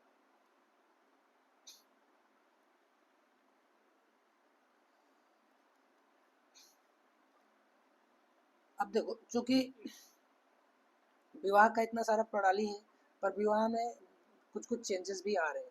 क्या चेंजेस आ रहे हैं, क्या पैटर्न है, उसी को समझना है। शहरीकरण और शिक्षा की वजह से परंपरागत जो विवाह की प्रणाली थी वो धीरे धीरे कमजोर हो रही है, प्रभावित हो रही है। अब प्रेम विवाह और तमाम तरह के विवाह और रहन सहन के तरीके आ गए। अंतरजातीय जो विवाह है, अंतर धार्मिक जो विवाह है, उनमें वृद्धि हो रही है विशेष विवाह अधिनियम के तहत। Court marriage, live in relationship, love marriage, ये सब सामाजिक, इनको सबको सामाजिक स्वीकृति मिलने लगी है। महिलाओं की भूमिका और निर्णय लेने की स्वतंत्रता बढ़ी है। कानूनी हस्तक्षेप से दहेज निषेध, बाल विवाह निषेध, घरेलू हिंसा निषेध अधिनियम जैसे तमाम जो नियम आए हैं, इनकी वजह से भी तमाम तरह के परिवर्तन हमें देखने को मिल रहा है। विवाह अब केवल पारिवारिक संस्था नहीं रही है, इसमें कानूनी, व्यक्तिगत और सामाजिक समझौता ही बन गया है ना। इसमें अब रजिस्ट्रेशन होता है शादी वगैरह का, लोग जानते हैं। व्यक्ति का अपना एक रोल हो गया है पहले, जो कि इतना नहीं था। ठीक है, तो शॉर्ट में ट्राइबल जो मैरिज है वो सरल सहमति आधारित होती है। हिंदू जो शादी है वो एक धार्मिक संस्कार होता है, मुस्लिम जो शादी है वो एक सिविल कॉन्ट्रैक्ट है, ये एक सिविल कॉन्ट्रैक्ट है।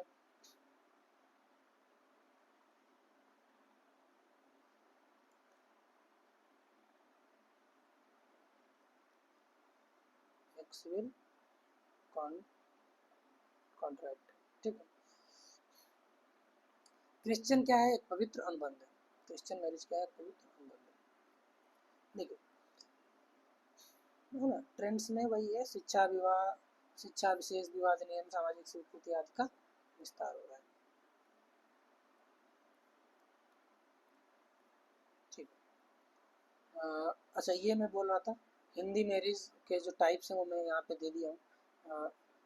ब्राह्म विवाह, देव विवाह, आर्ष विवाह, प्रजापति विवाह, गांधर्व विवाह, राक्षस विवाह और पिशाच विवाह। आपको यही याद रखना है क्योंकि वहाँ पे आपको नाम के हिसाब से ऑप्शंस में पूछा जा सकता है। हाँ, बाकी इनके अंदर से डीप में क्वेश्चन पूछना नहीं चाहिए। और अगर आपको याद ही रखना है तो इतना और आप याद रखते हैं कि ब्राह्म विवाह को सबसे श्रेष्ठ माना जाता है। प्रेम विवाह जो होता है उसको गांधर्व विवाह बोलते हैं। और सबसे ज़्यादा निंदनीय माना जाता है पैशाचिक विवाह, है ना।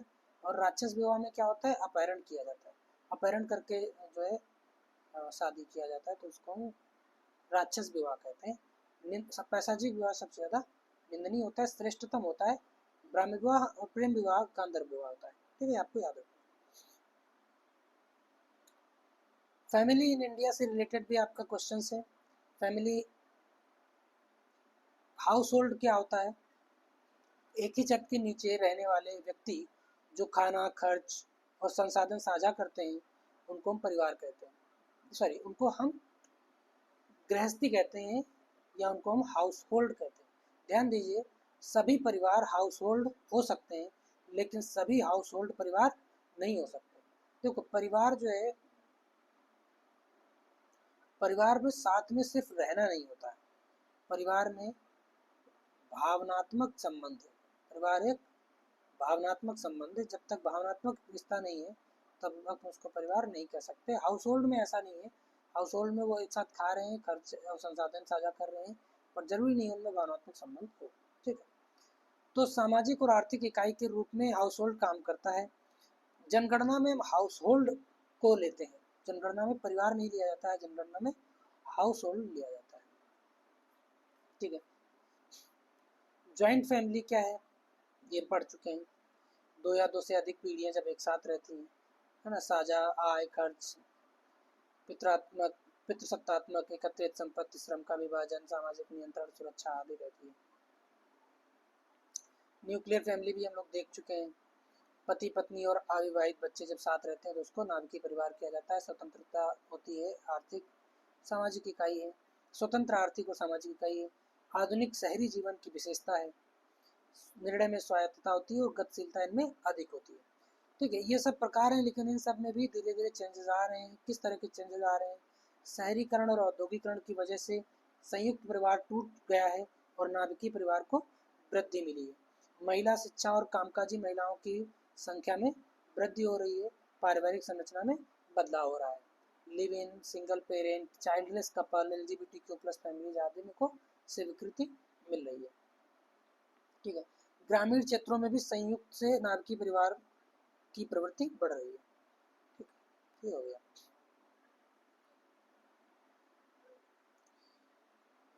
जॉइंट फैमिली में शेयर्ड लिविंग होती है, शेयर्ड इकोनॉमी होती है। न्यूक्लियर फैमिली में इंडिपेंडेंट यूनिट है।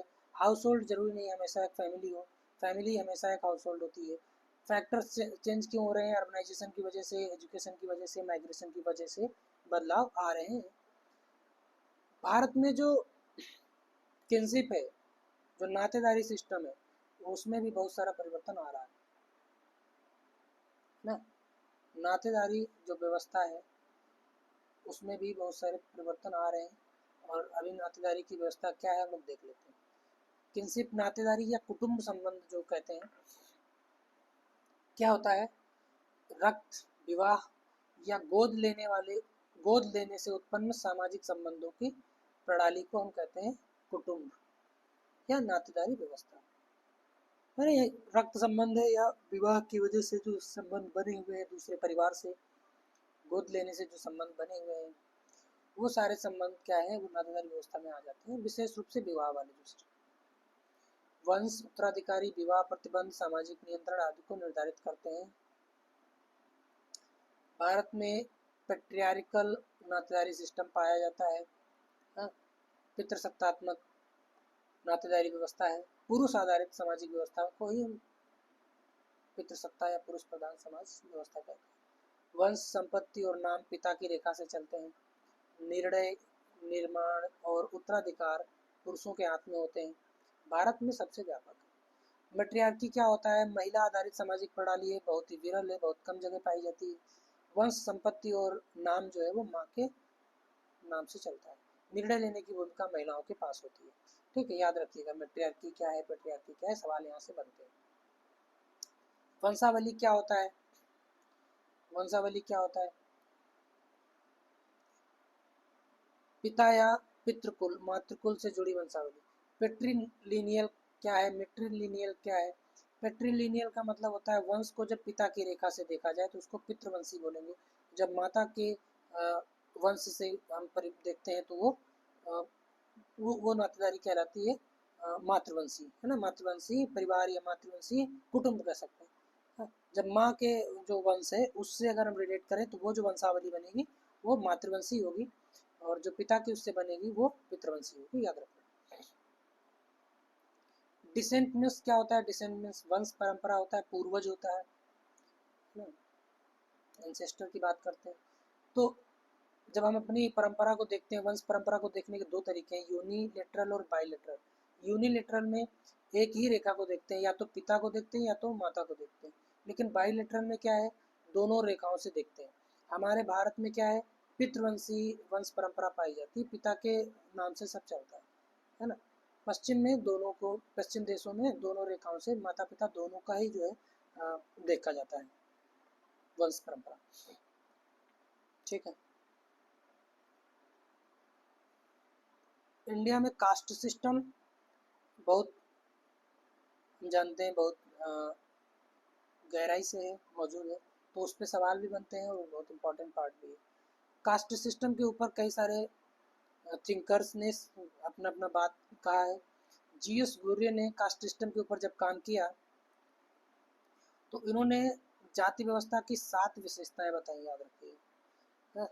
क्या क्या इन्होंने बताया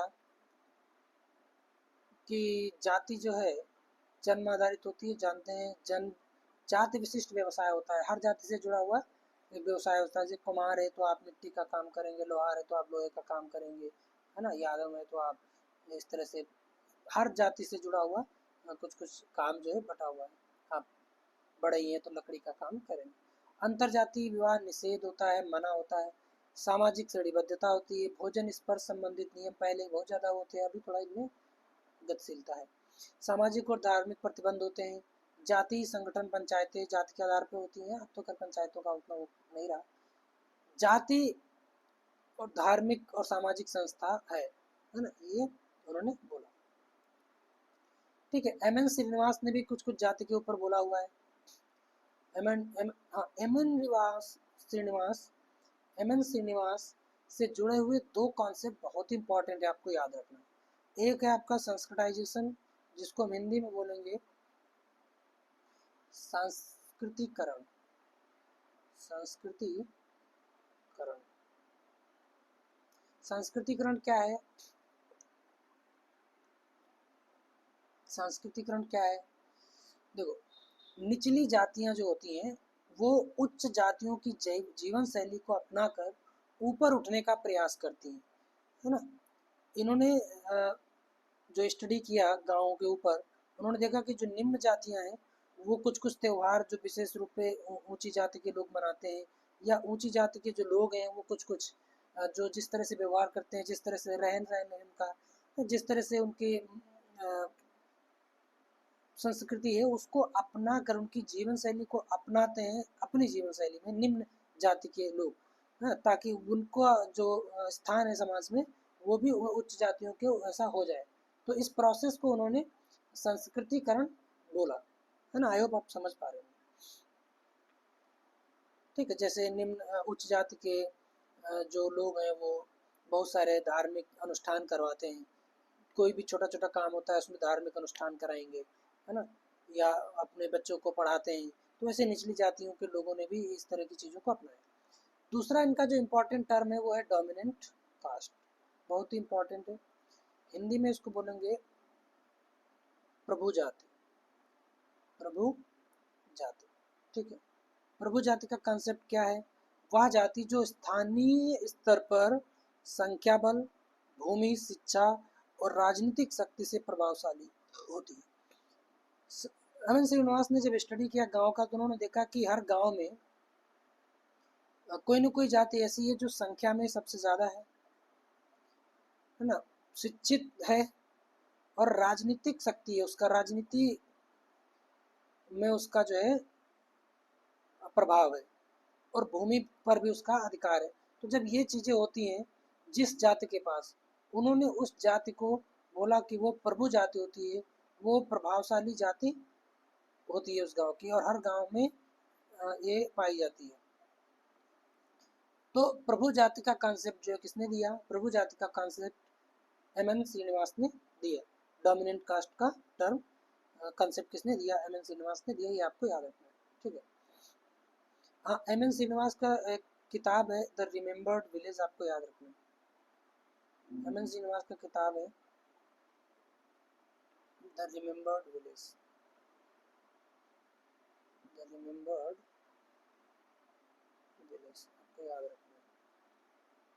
ठीक है, इनका एक और किताब है इंडियाज विलेज।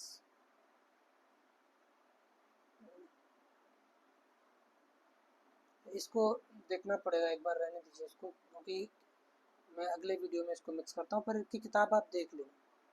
कुछ कुछ कन्फ्यूजन है इनका, ये किताब इनका है या दूसरे थिंकर का है, पर द रिमेम्बर्ड विलेज इनका पुस्तक है, ये याद रखिए।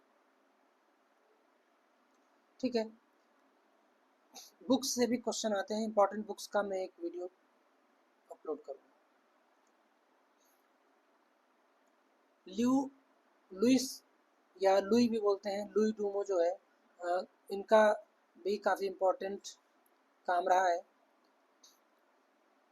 तो लुई डूमो के बारे में एक तो बात, इनका किताब होमो हायरकस है ना, होमो हायरकस, ये याद रखना है आपको, इनकी इम्पोर्टेंट बुक है। इन्होंने जाति में प्योरिटी और पोल्यूशन का कंसेप्ट दिया था, है ना, शुद्धता और अशुद्धता का, याद रखना है।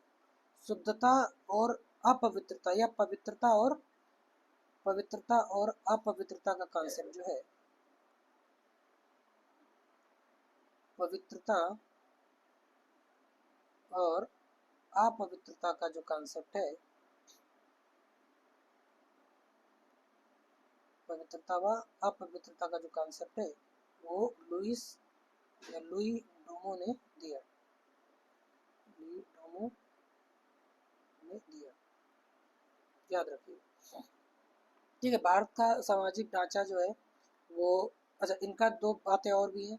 उन्होंने बोला कि भारतीय जो समाज है उसका जो ढांचा है वो पदानुक्रम है, यानी कि इसमें क्या है, इसमें हायरार्की है, हाँ, इसमें हायरार्की है, पदानुक्रम है। वहीं पे उन्होंने बोला कि जो पश्चिम का समाज है वो समता मूलक है, यानी कि वहाँ पे इक्वालिटी को जो है प्रमोट किया जाता है, वहाँ पे इक्वालिटी है, और भारतीय जो समाज है वहाँ पे हायरार्की है, ऐसा उन्होंने बोला। भारतीय समाज कैसा है? पदानुक्रमात्मक है, और पश्चिमी समाज कैसा है? समतामूलक है। इनका इंपॉर्टेंट टर्म है, इन्होंने होमो हायरार्कस किताब में ये बात बोली थी। ठीक है, फीचर्स ऑफ कास्ट सिस्टम भी उन्होंने बताया, देख लेते हैं।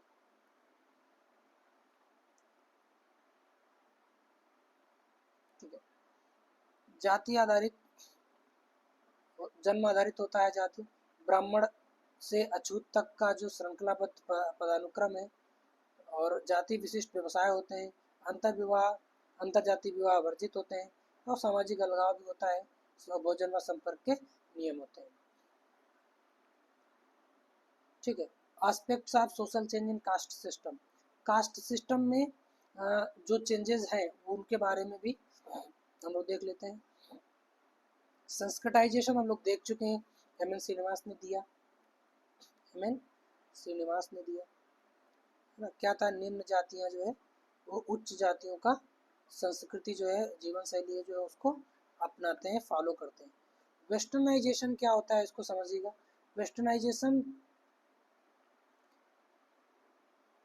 अच्छा बोला है कि संस्कृतिकरण और औद्योगिकरण ने जातिगत अंतर को कम किया है, पर हम समझ लेते हैं वेस्टर्नाइजेशन है क्या। फिलहाल ये आगे आएगा। पश्चिमी जो समाज है, पश्चिमी जो देश है ना, वेस्टर्न देश है, जो पश्चिमी देशों की के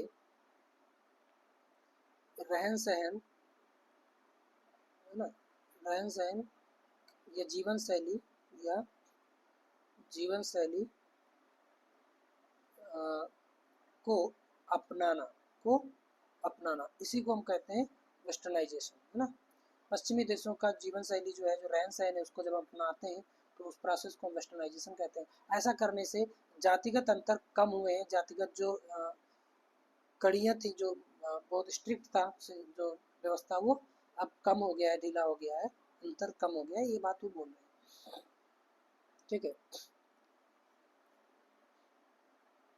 कानूनी सुधार की वजह से भी जातियों में चेंजेस आए हैं। जाति आधारित भेदभाव को रोका गया, आरक्षण व्यवस्था की वजह से, नौकरी में कोटा की वजह से, राजनीतिक बदलाव की वजह से भी, जाति को राजनीतिक पहचान मिलने से, चुनाव में जाति समीकरणों की भूमिका से भी जातियों में चेंजेस आए हुए। ठीक है। गुरिये ने क्या किया, गुरिये ने जाति के 7 फीचर्स बताए, श्रीनिवास ने डोमिनेंट कास्ट और सेंसिटाइजेशन जैसे टर्म्स दिए जो कि इंपॉर्टेंट है, आपको याद रखने। ठीक है। लुइस डूमो के बारे में याद रखिए, प्योरिटी और पोल्यूशन और हायरार्की की बात उन्होंने की। इन्होंने एक और इम्पॉर्टेंट बात क्या बोली कि जो इंडिया है, इंडिया में हायरार्की है, इंडिया में हायरार्की है, मतलब क्या बोलेंगे, पदानुक्रमात्मकता ना है। और बोला कि पश्चिमी देशों में, यूरोपीय कंट्रीज में क्या है, इक्वालिटी है, इन्होंने ये बोला था। इनका किताब होमो हायरार्कस था, याद रखिए। Changes, law, urbanisation, education, politics की वजह से चेंजेस हो रहे हैं, ये चेंज ड्राइवर्स हैं, इनकी वजह से चेंज हो रहा है।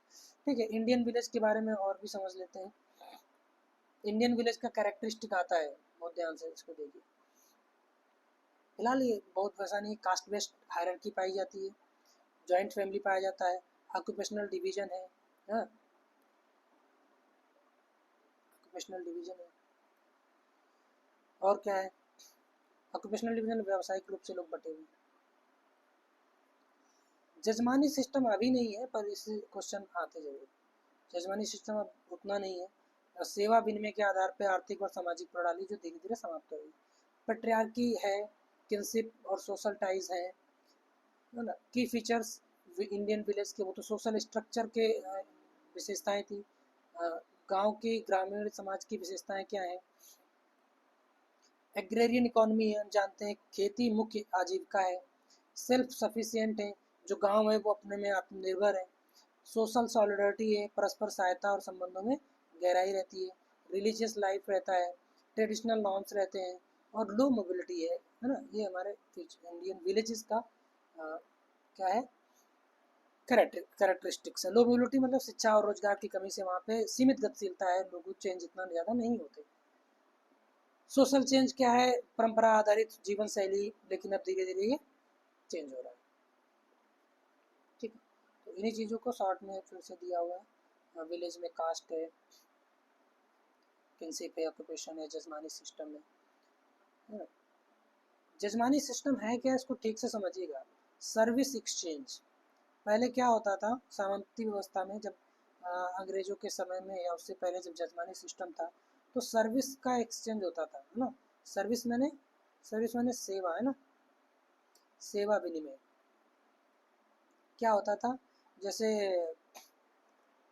जैसे ब्राह्मण है और एक बढ़ई है ना, तो ब्राह्मण के घर में लकड़ी का कोई काम पड़ा तो बढ़ई जा कर के उसका काम कर देता है ना। लकड़ी का कोई काम है, उसने कर दिया। है ना, दरवाजे बनाने थे, मेज़ बनानी थी, तो ये काम उसने किया जाके। तो इसके बदले में ब्राह्मण उसको पैसे नहीं देगा, बल्कि जब बढ़ाई को किसी तरह का कोई पूजा पाठ कराना होगा तो ये ब्राह्मण जो है इसके घर आके पूजा पाठ कर देगा। इस तरह से सेवा का विनिमय होता है कि हमने तुम्हारे घर काम किया, तुमने हमारा काम किया, इस तरह से सेवा का आदान प्रदान हुआ। ये जो सिस्टम था ये जजमानी सिस्टम था, है ना। और ये सिस्टम जो है पीढ़ी दर पीढ़ी चला है। जजमानी सिस्टम का एक विशेषता है कि पिता ने जो काम, पिता का जो काम है वो बेटा जो है चुकाता है ना। पीढ़ी दर पीढ़ी ये चलता था, ठीक है, याद रखिएगा इसको। लोकल गवर्नेंस पंचायत होती थी गांव में, अभी थोड़ा सा कम हो गया है ये। Feature agrarian, religious, joint family, ये सब हमारे फीचर्स हैं उसके। इंडियन सिटीज़ का क्या क्या,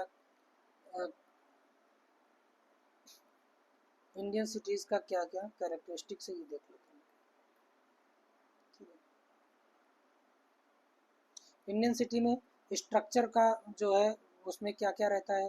क्लास बेस्ड हायरार्की होती है, जाति बेस्ड नहीं होती। जाति से अधिक आर्थिक वर्ग प्रमुख होता है, जाति उतना प्रमुख नहीं होती है। ऑक्यूपेशनल डाइवर्सिटी होती है, जहाँ गांव में ऑक्यूपेशनल इक्वालिटी होता है या होमोजीनियस होता है, मतलब आपको ज़्यादातर लोग एक ही काम करते हुए नजर आएंगे क्योंकि जाति आधारित वहाँ पे होता है सब। लेकिन गाँव शहरों में ऐसा नहीं होता है। शहरों में श्रमिक से लेकर के उच्च स्तरीय पेशेवर सभी शामिल होते हैं। हेट्रोजीनियस पॉपुलेशन होती है, भिन्न भिन्न जाति, धर्म और भाषा के लोग होते हैं। किनशिप टाइज वीक होते हैं, रिश्तेदारी उतना यहाँ पर भूमिका नहीं निभाती जितना मित्रता और व्यावसायिक संबंध निभाते हैं। इंडिविजुअलिज्म होती है, लोग अपने आप से मतलब रखते हैं, है ना। निजी स्वतंत्रता अधिक होती है, सामाजिक नहीं होते हैं लोग इतना ज़्यादा। फॉर्मल सोशल कंट्रोल होता है ना।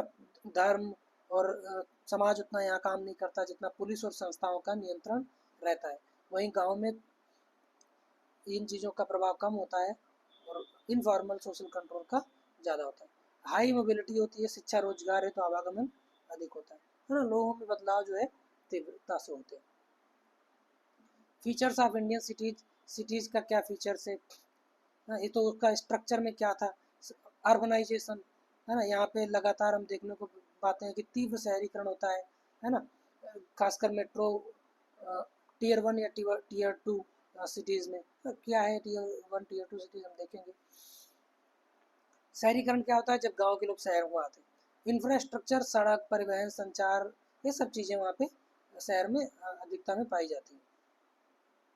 पॉपुलेशन डेंसिटी होती है, लोग अधिक सघन होते हैं वहाँ पे, संख्या झुग्गी बस्तियाँ होती हैं। मिक्स्ड कल्चर होता है, ग्रामीण और शहरी पारंपरिक चीज़ें सब होती हैं। सोशल डिफ्रेंशिएशन होता है वर्क के आधार पे। वर्क सेंट्रिक लाइफस्टाइल होती है, लोग बस काम से काम रखते हैं। स्लम्स और इनफॉर्मेलिटी होती है, आवासीय संकट होता है ना। अनौपचारिक क्षेत्र की विशालता होती है, जो स्लम्स होते हैं, जो जिनका कोई औपचारिक वो नहीं है कि यहाँ पे इनकी ज़मीन है, ये सब रहता है, ठीक है। इंडियन सिटीज़ कितने टाइप के होते हैं ये देख लेते हैं हम लोग, ठीक है। चलिए आज के, मुझे लगता है लेक्चर यहीं पे इसको एंड करते हैं। नेक्स्ट वीडियो में हम यहाँ से स्टार्ट करेंगे। टाइप्स ऑफ इंडियन सिटीज़ हम लोग देख लेते हैं, इसके बाद का पॉइंट हम लोग आगे से डिस्कस करेंगे, ठीक है। देखिए, एक तो बाई फंक्शन हमारे यहाँ सिटीज़ होते हैं। रिलीजियस सिटीज़ हैं, वाराणसी, अमृतसर, तिरुपति। एडमिनिस्ट्रेटिव सिटीज़ हैं, Delhi, Gandhinagar. Industrial cities, Jamshedpur, Ahmedabad.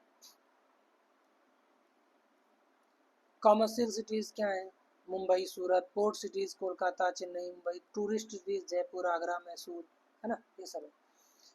Population के आधार पे आपको याद रखना है विशेष तौर पे, मेट्रोपॉलिटन सिटीज़ क्या होती हैं, जहाँ पर जनसंख्या 10 लाख से ज़्यादा हो, जैसे कि मुंबई और बेंगलुरु। 10 लाख से अधिक जनसंख्या, जब ऐसा होता है तो उसको हम क्या कहते हैं, उसको हम मेट्रोपॉलिटन कहते हैं,